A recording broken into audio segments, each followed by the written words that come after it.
ஒரு நாட்டோட ராஜா முல்லாவோட புத்திசாலித்தனத்தை பத்தி நிறைய கேள்விப்பட்டிருந்தாரு. அவரோட புத்திசாலித்தனத்தை சோதிக்க விரும்பினாரு. ஒரு நாள் முல்லாவை அரண்மனைக்கு கூப்பிட்டாரு. என் நாட்டுல பெரிய முட்டாள் யாருன்னு கண்டுபிடிக்க முடியுமான்னு கேட்டாரு.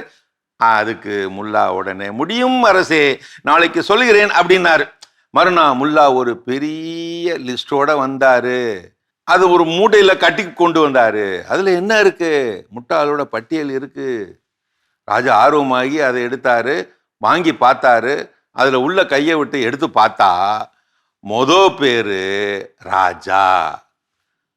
ராஜாவுக்கு கோபம் தலையை ஏறிடுச்சு. ஏயா, என்ன தைரியத்துல என் பேரை முதல்ல நீ போட்ட? முல்லா அமைதியா சொன்னாரு, அரசே, நாட்டுல எவ்வளவோ வேலை இருக்கும்போது பையனே இல்லாத ஒரு பட்டியலை தயாரிக்க சொல்லி என்ன நீங்க வேலை செய்ய வச்சீங்க. அதனால தான் உங்க பேர் முதல்ல இருக்கு. அப்படின்னா நான் உன்னை தண்டிக்கணும்ல. நீ செஞ்சது தவறுதானே, தண்டிக்கலாம் தான் அரசே, எனக்கு பிரச்சனை இல்லை. ஆனா என்ன ஆனா?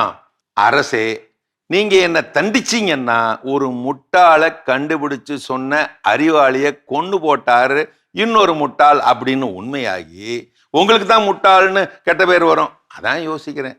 கடைசியா முல்லா சிரிச்சுக்கிட்டே அரசர்கிட்ட சொன்னாராம், அரசே, நான் தவறா இருந்தா என் பேரை முதல்ல போட்டுக்கங்க, நீங்க தவறா இருந்தா உங்க பேர் அங்கேயே இருக்கட்டும். இதை கேட்ட உடனே அரண்மனையில் முழுக்க சிரிச்சிட்டாங்க. ராஜாவும் சேர்ந்து சிரிச்சிட்டாரு.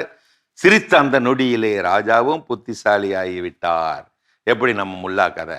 சூப்பர்ல. பதவி பெரியதாக இருக்கலாம், ஆனால் அதை விட பெரியது புத்தி. அதிகாரம் பதவியில் இருந்து வரும், அறிவு சிந்தனையில் இருந்து வரும். உண்மையை சொல்ல தைரியம் வேண்டும், அதை சிரிப்பாக சொல்ல இன்னும் பெரிய அறிவு கலந்த தைரியம் வேண்டும். முட்டாள்தனத்திற்கு கிரீடம் போட்டாலும் அது அறிவாக ஆகிவிடாது. முட்டாள்தனம் அறிவாகாது, ஆனால் அறிவுள்ளதாக நடிக்க கற்றுக் கொடுக்கும். அறியாமை குற்றமல்ல, அறியாமை அறிவென்று நினைப்பதுதான் முட்டாள்தனம். முட்டாள்தனம் பேசும், அறிவு கேட்கும். முட்டாள்தனம் சத்தம் போடும், அறிவு சிந்தனை தரும்.